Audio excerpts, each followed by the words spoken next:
इस फिल्म की शुरुआत में दिखाया जाता है कि जब गॉड्स यानी देवता जमीन पर राज करती थी, यहाँ की रखवाली करती थी, तभी गॉडेस यानी देवी ने कसम खाई थी कि मैं अपने लोगों का ख्याल रखूंगी, हमेशा उनकी हिफाजत करूंगी। जिस मकसद के लिए वो अपनी ताकत, जिसका नाम कोस्मो था, उसे इस्तेमाल करके कुछ नाइट्स बनाती है, यानी कुछ गार्ड प्रोटेक्टर जो कि लोगों की हिफाजत करेंगे। वो नाइट्स गॉडेस की कोस्मो पावर का इस्तेमाल करके दुश्मनों से लड़ते हैं और बड़ी आसानी से उन्हें हरा देते हैं। लेकिन जैसे जैसे वक्त गुजरता गया, इंसानों ने सभी गॉड्स और गॉडेस को भुला दिया और ये बस अफसाना ही बनकर रह गई, यानी कि लोगों ने गॉड्स और गॉडेस को ऐसे भुला दिया जिसे वो कभी थे ही नहीं। लेकिन फिर 18 साल के बाद वही गॉडेस इंसान के रूप में पैदा हुई, उसका दूसरा जन्म हुआ। तभी गोल्डन नाइट ने अपनी जान गंवाकर उस बच्ची की जान बचाई। इसके बाद प्रेजेंट टाइम इन मौजूदा वक्त में हम एक लड़के सिया को देखते हैं जो सड़क पर रहता है, क्योंकि रहने के लिए उसके पास घर भी नहीं है। वो अपनी बड़ी बहन जो कि लापता है उसे याद करता रहता है और हर वक्त उसे ढूंढने की कोशिशों में ही मसरूफ रहता है। अभी जब वो बैठा अपनी बहन की तस्वीर देख रहा था कि तभी यहाँ एक आदमी जो कि रिंग का मालिक था, इन्हें जहाँ लड़ाइयाँ वगैरह लड़ी जाती है, वो आकर सिया को कहता है कि तुम्हारे लड़ने का वक्त आ गया है। इसीलिए सिया रिंग की तरफ जाने लगता है। तब रिंग का मालिक उसे रोककर कहता है कि मेरी बात गौर से सुनो, रिंग में जाकर नाचने मत लग जाना, लड़ना है और खूब लड़ना है। मुझे कोई शिकायत नहीं मिलनी चाहिए, क्योंकि जो तुम्हारे मुकाबले में लड़ने आ रहा है वो बहुत बहादुर है, ताकतवर है और इस लड़ाई की कोई असूल नहीं है। ये तब तक चलती रहती है जब तक कि आखिर में कोई हार नहीं मान लेता। लड़ाई में आखिर में जो कोई भी हारेगा उसका लड़ना हमेशा के लिए इस रिंग से बंद हो जाएगा। अब सिया और वो ताकतवर आदमी लड़ने के लिए एक दूसरे के आमने सामने आ जाते हैं, लेकिन वो दूसरा तो लड़ने के लिए इतना पुरजोश था कि वो हाथ से धकेल कर रेफरी को ही गिरा देता है, जिसके बाद ये दोनों लड़ने लगे। यहाँ सिया ठीक से लड़ ही नहीं रहा था, वो तो उसके मुक्कों और किक्स जब वो टांगों से मार रहा था उसे बस रोकने में लगा था। जैसे कि दूसरा आदमी ऊपर चढ़ के जैसे उसे मारने लगा, सिया पीछे हट गया। फिर जब सिया नीचे गिरा तो वो दूसरा इंसान बार बार उस पर किक्स कर रहा था, जिससे आसानी सिया बच रहा था। ये देखकर रिंग के मालिक को सिया पर बहुत गुस्सा आया, इसीलिए वो खुद रिंग में आकर घूमता है और काफी ऊपर जाकर दूसरे इंसान को एक जोरदार किक मारता है, जिससे वो दूर जाके गिरता है। और अब बारी थी सिया की। उसे देखकर सिया पीछे हटने लगता है। तब रिंग का मालिक उसे पकड़कर गर्दन पर कई बार मुक्के मारता है, फिर उठकर जोरदार किक मारता है, जिससे सिया दूर जाके गिरता है। अब सिया जैसे उस पर वार करने आया, रिंग के मालिक ने उसे बच्चों की तरह पकड़ के दूर उठा के मारा। उसे इस तरह मार कर रिंग का मालिक सजा दे रहा था कि तुमने अपने बॉस की बात नहीं मानी, हालांकि मैंने तुम्हें लड़ने को कहा था। फिर जाली के साथ लगाकर उसे बार बार मुक्के मारता है, कहने लगा सिया लड़ो मुझसे, लड़ो, मैंने तुम्हें कहा था कि उससे लड़ना है पर तुम नहीं लड़े, तो अब लड़ो, यहाँ मुझसे लड़ो। लेकिन सिया में इतनी हिम्मत नहीं थी कि वो लड़ पाता, क्योंकि जख्मी हो गया था। इसे देखकर वहाँ के लोग रिंग के मालिक के लिए नारे लगाने लगते हैं। अब सिया यहाँ होश में आने की कोशिश करने लगा, जहाँ तभी उसे अपनी बहन का ख्याल आने लगा। वो जैसे ख्याल से बाहर आया, उसकी हालत अजीब सी हो गई, जिसके साथ ही उसके जिस्म से बहुत सारी कोस्मो पावर बाहर निकलने लगी, जिसकी ताकत इतनी थी कि रिंग का मालिक दूर जाके गिरता है। अब रिंग का मालिक तो दोबारा खड़ा हो जाता है, पर सिया नहीं हो पाता, जिस वजह से रिंग के मालिक को चैंपियन कह दिया जाता है, यानी कि इस लड़ाई को वो जीत गया है। लेकिन तभी सिया उठता है, एक जोरदार किक उसे मारता है, जिससे वो काफी दूर जाके गिरता है। ऐसा करने के बाद वो यहाँ से भाग जाता है। सिया अब जाता है लॉकर रूम में, जहाँ सब लोगों के सामान पड़े थे। वो अपना सामान पैक करके यहाँ से जाने ही वाला था कि तभी एक आदमी उसके पास आकर कहने लगा कि कोई आदमी है जो तुमसे मिलना चाहता है और वो तुम्हारे माजी के बारे में सब कुछ जानता है, तुम्हारी बहन के बारे में भी कि वो गुम हो गई है, उसे ढूंढने में वो तुम्हारी मदद कर सकता है। उधर रिंग का मालिक किसी को कॉल करके बताता है कि यहाँ आज मुझे एक लड़का मिला है जिसके पास कॉस्मो पावर है। अब सिया को एक अंधेरी वाली जगह पर ले जाया गया, जहाँ उसे मिलने एक बिजनेसमैन आता है जो वॉरियर यानी योद्धा भी था। वो सिया को एक काफी पुरानी जंग का किस्सा सुनाता है और बताने लगा कि मेरी वाइफ जिसका नाम वेंडर है वो बहुत ताकतवर है और उसके पास बहुत सारे वॉरियर्स भी है, जिनके अंदर भी बहुत सारी ताकतें हैं। वो अब गलत रास्ते पर निकल चुकी है अपने मकसद के लिए, जिस वजह से मैंने उसका साथ छोड़ दिया और अब वो अपने साथियों के साथ मुझसे लड़ने यहाँ आती होगी। और अब तुम्हें ये फैसला करना है कि तुम्हें सही का साथ देना है या गलत का। जो सुनकर जाहिर है सिया उसका हिस्सा देने के लिए तैयार हो जाता है, पर तभी यहाँ उसकी वाइफ वेंडर के सिपाही तबाही मचाते हुए आ जाते हैं। वो इतने ताकतवर थे कि सच में उन्हें रोकना बहुत मुश्किल था। आते ही वो इनके सिपाहियों को उठा कर मार गिराते हैं। हालांकि ये लोग भी उनका सामना करते हैं, उन्हें रोकने की कोशिश की जाती है, पर वो बहुत ताकतवर थी। सब सिपाहियों को ढेर करने के बाद अब वो सिया और उस वॉरियर वेंडर के हस्बैंड के पीछे पड़ जाते हैं। तो वो दोनों जल्दी से अपनी जान बचाने के लिए वहाँ से भाग गई। वेंडर की सिपाही उनका पीछा कर रही थी, लेकिन तभी सामने से एक आदमी जो पायलट था वो आकर इनकी जान बचाता है। जो सिपाही इनके पीछे पड़े थे वो उनको शूट करके इन्हें गाड़ी में बैठा लेता है और ये लोग यहाँ से निकलने लगते हैं। अब इन्हें लग रहा था कि हम बच गए, लेकिन दुश्मन अभी भी इनके पीछे पड़े हुए थे। इन पर लगातार बॉम्ब गोलीबारी की जा रही थी। लेकिन जब इनसे कुछ नहीं होता तो इन लोगों पर मिसाइल्स का हमला किया जाता है इनको रोकने के लिए, ताकि सिया को पकड़ा जा सके, क्योंकि इन दुश्मन लोगों का टारगेट वही था। उसे पकड़ने की वजह ये थी कि उस दिन कॉस्मो पावर को उसके अंदर से निकलते देखा गया। अब ये लोग बचते बचाते एक सुरंग में आ जाते हैं, जहाँ जाने से रोकने के लिए भी इन पर गोलीबारी की जाती है। बड़े से मिसाइल से हमला किया जाता है, लेकिन ये जैसी तैसी वहाँ से बच निकलते हैं। अब सिया को कुछ समझ नहीं आ रही थी कि यहाँ क्या हो रहा है। उसे जानना था, इसीलिए वो इस बारे में वेंडर के हस्बैंड से पूछता है। तो वो अपने पायलट साथी को कहता है कि इस लड़के को बेहोश कर दो। जैसे सिया को बेहोश किया जाता है, उसे ख्याल आया जिसमें वो अपनी बहन को देखता है कि जब सिया छोटा बच्चा था तब उसकी बहन उसे अलमारी में छुपा रही होती है और उसे कहती है कि कुछ भी हो जाए यहाँ से बाहर मत निकलना। वो जैसे अलमारी का दरवाजा बंद करने लगी, वहाँ धमाका हुआ और अलमारी का दरवाजा झटके से खुद ही बंद हो गया। जिसके बाद बहुत सारे सिपाही अंदर आए, उनके पास बहुत सारे बॉम्ब थे और वो सिया की बहन को पकड़कर अपने साथ ले जाते हैं। यहाँ सिया ने वेंडर को भी देख लिया था और अब उसे जैसे होश आई, वो खुद को एक प्लेन में पाता है जहाँ उसके साथ वेंडर का हस्बैंड और पायलट भी था। सिया काफी कंफ्यूज था, उसे कुछ समझ नहीं आ रही थी और वो सब जानना चाहता था। तब वो आदमी अपने बारे में बताने लगा कि मैं एक वॉरियर हूँ, ये तो तुम जान ही गए हो, पर पहले मैं एक बहुत बड़ा बिजनेसमैन हुआ करता था। ये सारी बातें बताते बताते वो उसे काफी पुराने वक्त की चीजें भी दिखाता है और शुरुआत वाली गॉडेस के बारे में बताता है कि उनका दूसरा जन्म इंसानी रूप में हुआ है और अभी तुम्हारी ड्यूटी है, तुम उस गॉडेस का ख्याल रखोगे जो इंसानी रूप में है, क्योंकि तुम बहुत बहादुर हो, तुम्हें अब उसका गार्डियन, उसका प्रोटेक्टर बनना है। इन सब बातों पर सिया को यकीन नहीं आता, इसीलिए वो यहाँ से जाने लगता है। पर जब वो उसकी बहन के बारे में बात करता है तो सिया को रुकना पड़ता है और वॉरियर बताता है कि जैसे कि तुम जान गई हो कि तुम्हारी बहन को मेरी वाइफ और उसके सिपाही अगवा कर ले गए हैं, तो असल में वो तुम्हारे घर इसलिए पहुंची क्योंकि उसे तुम्हारे घर से कॉस्मो सिग्नल मिली थी। तब तुम्हारी बहन तुम्हें अलमारी में इसलिए छुपा रही थी ताकि तुम्हारी जान बच जाए, वेंडर के हाथ तुम न लग जाओ। इसके बाद वो सिया को एक लड़के से मिलवाता है जो उसकी अपनी बेटी थी, जिसका नाम सियाना था। अब सियाना और कोई नहीं बल्कि गॉडेस की दूसरे जन्म का इंसानी रूप है, जो सिया को एक बॉक्स देती है जिसमें एक आर्मर वाला लॉकेट था। आर्मर यानी मेटल का सूट जो ताकतवर मजबूत होता है और पूरे जिस्म को कवर करता है। ये लॉकेट सियाना ने उसे इसलिए दिया था क्योंकि इसके बगैर वो वेंडर के सिपाहियों को हरा नहीं पाएगा। अभी भी इन बातों पर यकीन करना सिया के लिए मुश्किल था, तो वॉरियर कहता है अच्छा चलो पहले खाना खा लेते हैं, जब हमारा दिमाग चलेगा तब हम आगे की डिस्कशन करेंगे। वेंडर अपने खास आदमी के साथ रिंग के मालिक के पास गई और उसे काफी डांटती है कि उस दिन तुम्हारी गलती की वजह से सिया वहाँ से भाग निकला, जरा सा भी तुम दिमाग से काम लेती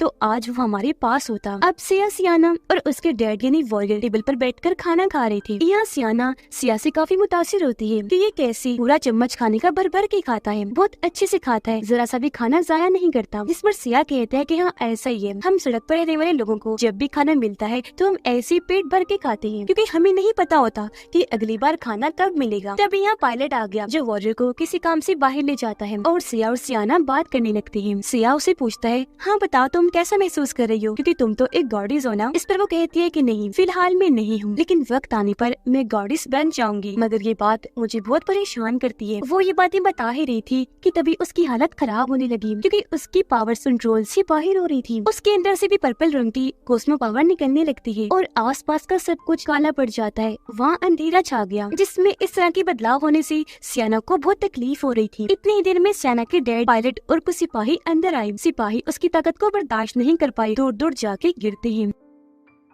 उसकी ऐसी हालत देखकर सिया उसके पास आने की कोशिश करता है, लेकिन वॉरियर उसको पार जाने से मना कर देते हैं, ये कहकर कि नहीं इसके नजदीक मत जाना वरना तुम मारे जाओगे। फिर जैसे सब नॉर्मल हुआ, सियाना नॉर्मल हुई, तो सिया पूछता है कि आखिर सियाना को हुआ क्या था। तब सियाना के डैड बताते हैं कि ये गॉडेस का दूसरा इंसानी रूप है, पर क्योंकि जिस्म इंसान का है तो गॉडेस की कॉस्मो पावर बर्दाश्त करना बहुत मुश्किल है। अब जैसे इस बिल्डिंग में लगी डिवाइस को इस कॉस्मो एनर्जी का पता चलता है, बिल्डिंग खुद को ब्लॉक कर देती है ताकि ये सिग्नल्स बाहर न जाएं और वेंडर को सियाना के बारे में पता न चल जाए। अब सियाना उसे दुखी होते हुए बताती है ऐसा समझ लो मैं यहाँ किसी कैद में हूँ, एक कैदी जैसी जिंदगी गुजार रही हूँ। उधर रिंग का मालिक वेंडर के सिपाही से लड़ता है। वो काफी बहादुरी से एक दूसरे का सामना कर रही थी। अब हालांकि वेंडर के सिपाही ने आर्मर भी पहन रखा था, लेकिन फिर भी रिंग का मालिक उसे लड़ने की कोशिश कर ही रहा था। इससे वेंडर अंदाजा लगा लेती है कि रिंग का मालिक ताकतवर तो है पर इतना नहीं कि वो सिया को हरा सके, इसीलिए वो इस पर अपनी नई टेक्नोलॉजी का आर्मर इस्तेमाल करने का फैसला करती है। उधर सिया और सियाना अकेले में बात करते है और वो उस दिन को याद करने लगती है जब वो छोटी बच्ची थी और कुछ लोग उसे मारने की कोशिश कर रहे थे। तब गोल्डन नाइट ने अपनी जान पर खेलकर उसकी जान बचाई। आगे सियाना बताती है कि जैसा कि मैं गॉडेस का दूसरा जन्म हूँ, तो जाहिर है वेंडर और उनके हस्बैंड की असली बेटी नहीं हूँ। उन्होंने तो मुझे बस गोद लिया था, लेकिन जो मेरी मोम थी वो तो हर वक्त अपने मकसद को पाने के लिए अपनी टेक्नोलॉजी में लगी रही, जबकि उनके हस्बैंड ने सारी जिंदगी बाप बनकर मेरा ख्याल रखा। यह सिया बताता है कि मेरी बहन भी बहुत बहादुर है, वो हमेशा मेरा ख्याल रखती थी। इसके बाद ये दोनों अपने अपने ख्यालों के बारे में भी बात करते हैं जो इनको आया करती थी, जिसके बाद सिया फैसला करता है कि एक अच्छा नाइट बनने के लिए अब मैं सिल्वर नाइट से ट्रेनिंग लूंगा। इससे मैं अपने कॉस्मो पावर को भी समझ लूंगा और अपनी बहन को भी ढूंढ लूंगा। रात में वेंडर का खास आदमी उसे पूछता है कि आखिर आपने नई टेक्नोलॉजी का इस्तेमाल करने का फैसला क्यों किया, और वो भी रिंग के मालिक पर। तो वेंडर जवाब देती है कि हाँ, ये टेक्नोलॉजी इस्तेमाल करना जरूरी है क्योंकि इसके बगैर हम सिया को न ढूंढ पाएंगे और न ही लड़ पाएंगे। इसी के जरिए हमें पता लग सकता है कि वो लोग कहाँ हैं, और क्योंकि ये काम रिस्की है इसलिए मैंने रिंग के मालिक को चुना। अगली सुबह सिया अपनी ट्रेनिंग के लिए निकलने वाला होता है, जहाँ सियाना उसे बहुत सारा खाना देती है। इस दौरान दोनों एक दूसरे को बड़े गौर से देखते हैं। ऐसा लग रहा था कि दोनों को प्यार हो गया है। तो जब सिया प्लेन में आकर बैठता है तो पायलट उसे समझाता है कि ज्यादा उम्मीदें मत लगाना, कुछ हासिल नहीं होगा क्योंकि गॉडेस का कोई दोस्त नहीं होता, वो किसी से प्यार नहीं कर सकती। इससे सियाना के डैड को भी काफी हैरानी होती है, इसीलिए वो उसे पूछती है कि बेटा तुमने उसे खाना क्यों दिया। इस पर वो जवाब देती है कि हो सकता है ये उसका आखिरी खाना हो, क्योंकि वो सिल्वर नाइट से ट्रेनिंग लेने जा रहा है जो इतना आसान नहीं है, ये ट्रेनिंग जानलेवा भी हो सकती है। अब जब वो दोनों अपनी मंजिल पर पहुंची तो सिया पायलट से पूछता है कि अब मुझे आगे कहाँ जाना है। इस पर इशारे से पायलट समझाता है कि तुम्हें इस चट्टान के ऊपर जाना है। जिसके बाद ये सिया चट्टान के ऊपर चढ़ना शुरू कर देता है। हालांकि इस बीच तूफान भी आ गया। वो जैसे तैसे ऊपर चढ़ता गया और आखिरकार ऊपर आकर उसे एक सिल्वर नाइट मिल ही जाती है। यह सिया उसे अपने बारे में बताने लगता है कि मैं भी एक नाइट ही हूँ, लेकिन अभी इतना ट्रेन नहीं बल्कि ट्रेनिंग लेने आया हूँ। सिल्वर नाइट उसे कहती है कि अगर तुम एक नाइट हो तो तुम्हें ये पता होना चाहिए कि तुम्हें सबसे पहले क्या करना है। गॉडेस की हिफाजत जो इंसानी रूप में है, इन्हें सियाना की। सुनकर सिया कंफ्यूज हो गया क्योंकि वो यहाँ ट्रेनिंग इसलिए लेने आया था ताकि बहादुर नाइट बनकर अपनी बहन को ढूंढ सके, इसलिए नहीं कि गॉडेस की हिफाजत करे। जिस पर सिल्वर नाइट उसे ट्रेन करने से मना कर देती है। सिया ये देखकर उसे कहता है अच्छा सॉरी, गलती हो गई, ठीक है मैं कोशिश करूंगा, तो आप एक मौका और दे दीजिए। इस पर सिल्वर नाइट उसके सामने छोटा सा पत्थर रख के उसे तोड़ने का कहती है। यह सिया अपना मौका बनाकर वो पत्थर तोड़ने की कोशिश करता है, पर पत्थर टूटना तो दूर की बात उसके अपने ही हाथ पर चोट लग जाती है, जो देखकर सिल्वर नाइट कहती है कि हमारे आसपास जितनी भी चीजें हैं एक ऐसी खास चीज से बनी है कि नाइट्स अगर चाहें तो एक बार में ही उस चीज को खत्म कर दे और उसे राख बनाकर उड़ा दे। अब वो सिया को कहती है कि अपने अंदर फोकस करो, ध्यान लगाओ और तुम्हारी जो पावर है यानी कॉस्मो पावर उसे महसूस करो। पर इस दौरान सिया को ख्याल आने लगे जिसमें उसकी बहन की यादें उसे ऐसा करने से रोक रही थी, लेकिन फिर भी वो फोकस करके ही रखता है, जो देखकर सिल्वर नाइट उसे आगे भी ट्रेनिंग देने के लिए मान जाती है। उधर वेंडर की बिल्डिंग में उसने अपनी नई टेक्नोलॉजी रिंग के मालिक पर इस्तेमाल कर ही ली थी और आज उसका रिजल्ट उनके सामने आ चुका था। उसके जिस्म को रोबोट की तरह मजबूत मशीन जैसा बना दिया था, पूरा जिस्म आर्मर से कवर था। अपना ही नया जिस्म पाकर रिंग का मालिक बहुत खुश था। अपनी ताकत आजमाने के लिए वो सिपाहियों से लड़ने लगा। जी हाँ, वो सिपाहियों को तो आराम से हरा पा रहा था, लेकिन जब उसने अपनी ताकत वेंडर पर आजमाना चाहिए तो वो कुछ भी नहीं था उसके सामने। ट्रेनिंग में सिया लड़ने की बहुत कोशिश करता है, पर सिल्वर नाइट उसे बड़ी आसानी से बार बार हराती रहती है। वो एक भी बार खुद पर चलने नहीं देती, सिया को उठा उठाकर दूर दूर फेंक के मारती है, यहाँ तक कि वो उसे लड़ती लड़ती हवा में भी ले गई और अपनी ताकत से सारे पत्थरों को हवा में उठाकर वहाँ ही रोक देती है। फिर सिया को नीचे लाकर समझाती है कि कॉस्मो पावर ही तुम्हारी ताकत है, जिससे तुम्हें बाहर आने देना होगा, और अगर तुम दुनिया में जिंदा रहना चाहते हो और आगे चलकर जंग भी लड़ना चाहते हो तो तुम्हें अपनी ताकत को पहचान कर जंग में इस्तेमाल करना होगा। सियाना एक सपना देखती है कि उसके अंदर से बहुत सारी कॉस्मो पावर बाहर निकल रही है, जो उसके कंट्रोल से इतनी बाहर हो गई है कि उसकी वजह से दुनिया तबाह होने लगी है। इस सपने से वो बहुत डर गई, जोर जोर से चिल्लाने लगती है। तब उसके डैड जल्दी से आकर उसे संभालती है और उससे पूछने लगी कि क्या हुआ बेटा। इस पर वो बताती है कि डैड, मैंने बहुत बुरा सपना देखा, इसमें पूरी दुनिया जल रही है, तबाह हो रही है, और ये करने वाला और कोई नहीं बल्कि गॉडेस थी। उधर सिया पर सिल्वर नाइट की बात असर कर गई थी और अब वो बहुत बहादुरी से लड़ रहा था। दिन ब दिन उसकी ट्रेनिंग बेहतर होती जा रही थी। इस दौरान उसे बार बार उसकी बहन का ख्याल भी आता है, जो उसे यही कहती है कि मेरे भाई, मैं हमेशा तुम्हारे साथ हूँ और हर अच्छे बुरे वक्त में मैं तुम्हारी हिफाजत करूंगी। रात को जब दोनों बातें कर रही थी तो सिल्वर नाइट सिया को कहती है कि मैं जानती हूँ तुम्हारा माजी बहुत तकलीफ दे है, दर्दनाक गुजरा, पर फिलहाल तुम्हें उसे भूलना होगा और जो आने वाला तुम्हारा वक्त है उसके लिए तैयार रहो। अगली सुबह दोबारा से ट्रेनिंग शुरू हुई, जहाँ सिया बहुत अच्छे से अपनी परफॉर्मेंस दिखा रहा था। दिन ब दिन उसके अंदर बहुत ज्यादा बेहतरी आ गई थी और फिर आखिरकार वो वक्त आ ही जाता है जब वो सिल्वर नाइट को बड़ी आसानी से हरा देता है, क्योंकि उसने जैसे मुक्का मारा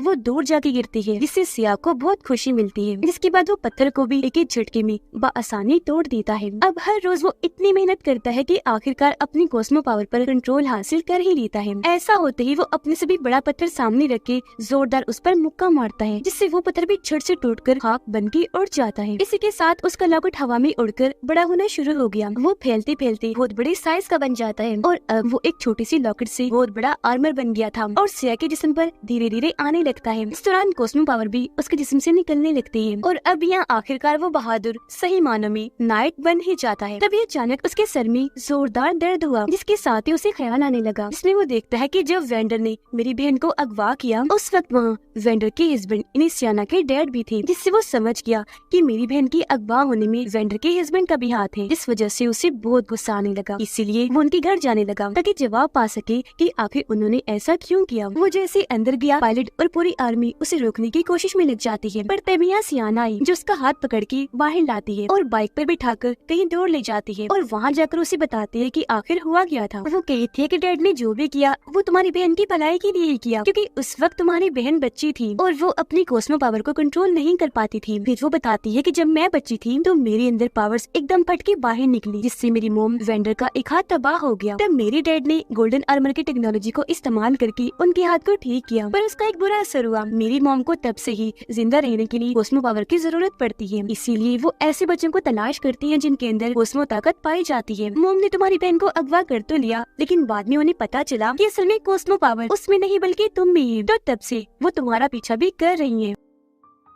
अब हालांकि ये बात सामने आ गई थी कि तुम्हारी बहन में कॉस्मो पावर नहीं है, पर उसे छोड़ने की बजाय अपनी हिफाजत में रखा गया क्योंकि उसकी जान को खतरा था। दरअसल सबको लग रहा था कि वो कुछ छुपा रही है और वो जो छुपा रही थी वो और कुछ नहीं बल्कि तुम थे सिया। अब मेरी मोम को पता चल गया था कि गॉडेस का दूसरा जन्म हो गया है, इसलिए मेरे डैड ने केयर किए गए सभी बच्चों को आजाद कर दिया। इसमें तुम्हारी बहन भी शामिल है, क्योंकि वो जानते थे कि गॉडेस की जो कॉस्मो पावर है वो मेरी मोम के लिए काफी होगी। पायलट आकर सियाना के डैड को बताता है कि आपकी वाइफ वेंडर अपनी पूरी फौज लेकर हमारी तरफ आ रही है। तो वो कहती है कि मैं अकेला यहाँ रुकूंगा, बाकी सब लोग चले जाएं। सियाना उसे कहती है कि मुझसे वादा करो, अगर मैंने अपना कंट्रोल खो दिया तो तुम मुझे रोकोगी। वो ये बातें कर ही रही थी कि तभी वेंडर की जहाज आने लगती है, इसलिए इन्हें यहाँ से भागना पड़ता है। पर सियाना अपने डैड को अकेला छोड़ के जाना नहीं चाहती थी, इसलिए वो वापस अपने घर जाने लगी, जहाँ पर एक धमाका हुआ और वेंडर के सिपाही अंदर घुसना शुरू हो जाते हैं। आते ही वो यहाँ के सभी गार्ड्स पर आसानी से हमला करके उन्हें मार गिराती है और उनकी पूरी सिक्योरिटी को भी तोड़ के रख देती है। पायलट जो प्लेन की तरफ बढ़ने लगा कि तभी उसके सामने भी सिपाही आकर उसे रोकने लगते हैं और यहाँ इनके बीच भी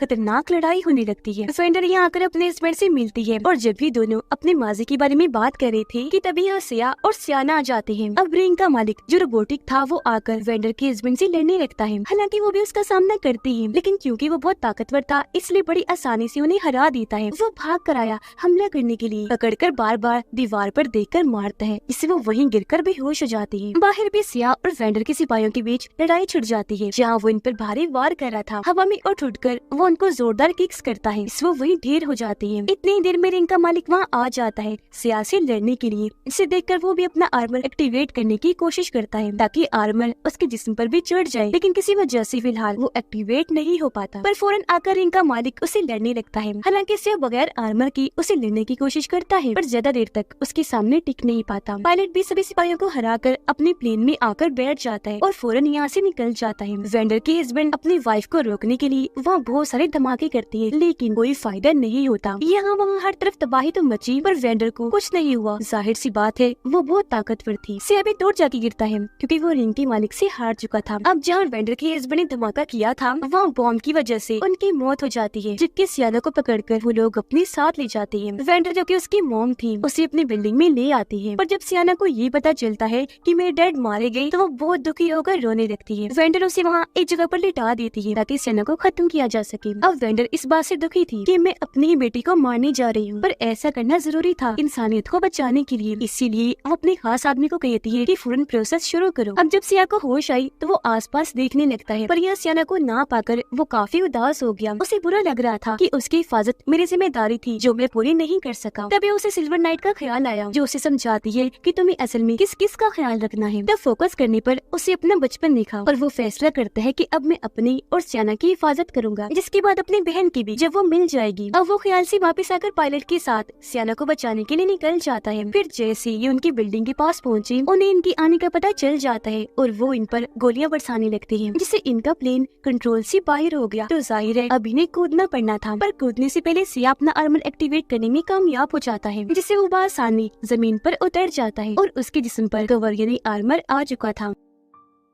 अब बहादुर नाइट बनकर वो सब करता है जो उसे करना चाहिए था। उसे देखते ही सिपाही मारने के लिए आगे बढ़े, पर वो बड़ी आसानी से सभी को मार गिराता है। एक ही साथ में वो 2 सिपाहियों को ढेर कर देता है, जिसके बाद उसकी लड़ाई हुई रिंग के मालिक के साथ। वो उसे इतना बुरा मारता है कि उसके जिस्म की बहुत सारे हिस्से खराब करके रख देता है। फिर उसे नीचे गिरा के मारता है, जिससे वो इस लड़ाई में हार गया। और अब जैसे सियाना को मारने का प्रोसेस शुरू हुआ, वेंडर को लगता है कि ये मैं गलत कर रही हूँ, इसीलिए वो अपने आदमी को कहती है कि जल्दी से इस प्रोसेस को बंद करे, लेकिन वो इस चीज के लिए साफ साफ मना कर देता है। तब वेंडर अपने सिपाहियों को हुक्म देती है कि इसे रोको, पर उसका साथी यहाँ अपना असली रूप सामने लाता है। रूप बदलकर वो एक नाइट बन जाता है, क्योंकि उसके जिस्म पर भी आर्मर आ चुका था। वो अपने सामने आने वाले सिपाहियों को एक ही झटके में अपनी ताकत से मार गिराता है। पता चला कि वो पहले अच्छा हुआ करता था और बहुत पावरफुल भी, लेकिन बाद में शैतानों ने उसे कमजोर कर दिया। इसके बाद वो बड़ी आसानी से बाकी सोल्जर्स को भी मार गिराता है। उसे देखकर वेंडर अपनी पावर्स को एक्टिवेट करने की कोशिश करती है और उसका सामना करने के लिए आगे बढ़ती है, पर वो उसे उठाकर दूर फेंक के मारता है, क्योंकि उसकी ताकतों के आगे वेंडर कुछ भी नहीं थी और वो उसे आसानी से हरा देता है। वो अपनी खतरनाक ताकतों से वेंडर को खत्म कर ही देता कि तभी यहाँ सिया आकर उसे मारकर ऐसा करने से रोक देता है, जिसके बाद इन दोनों की जबरदस्त लड़ाई छिड़ जाती है और अभी लड़ते लड़ते बिल्डिंग की छत पर आ गई। दोनों के जिस्मों से कॉस्मो पावर निकल रही थी और एक दूसरे को बराबर की टक्कर दे रही थी। जोरदार बार बार वार किया जा रहा था। वो इतनी ताकतवर थे कि आसपास की बिल्डिंग्स उनकी वार से टूटती जा रही थी। ये दोनों एक दूसरे को किक्स मार रही थी, हवा में उड़कर वापस आकर जोरदार वार कर रही थी और एक दूसरे को जबरदस्त टक्कर देती है। इनके ऐसे जोर से लड़ने की वजह से वहाँ धमाका भी हो जाता है। इससे इन दोनों को तो कुछ नहीं होता, पर वहाँ तबाही मच गई। उधर वेंडर उठी और अपनी बची हुई पावर्स का इस्तेमाल करके इस प्रोसेस को बंद कर देती है। जहाँ इसी बीच सियाना भी अपनी जगह से उठकर खड़ी हुई। वो हवा में तैर रही थी क्योंकि उसके जिस्म से गॉडेस बाहर आ रही थी। ये देखकर एक नाइट उसे रोकने की कोशिश करता है, लेकिन वो उसे उठाकर काफी दूर फेंक के मारती है। अपनी ताकतों से सियाना सिया से राब्ता करती है और उसे उसका वादा याद करवाती है कि जब उसने कहा था चाहे कुछ भी हो जाए, लेकिन अगर वो कंट्रोल से बाहर हो गई तो सिया आकर उसे रोकेगा। तब सिया वहाँ आकर बड़ी हिम्मत करके उसके पास जाता है, कहने लगा कि अगर हम चाहें तो अपनी किस्मत खुद बदल सकते हैं। ये सुनने के बाद सियाना जज्बाती होकर रोने लगी। किसी तरह खुद पर काबू पा लेती है और गॉडेस को बाहर आने से रोक लेती है। फिर जैसे सब नॉर्मल हुआ, आसपास का सब कुछ तबाह हो चुका था। यहाँ सियाना को गोद में लेकर होश में आने में मदद करता है। अब सियाना होश में आने के बाद अपनी मोम वेंडर से मिलने जाती है, जहाँ वेंडर उससे माफी मांगती है कि मेरी बेटी मुझे माफ कर देना, मैंने तुम पर भरोसा नहीं किया। सियाना अपनी मोम को माफ कर देती है और अपनी ताकतों से अपनी मोम का हाथ बिल्कुल ठीक कर देती है। मतलब अब उसकी मोम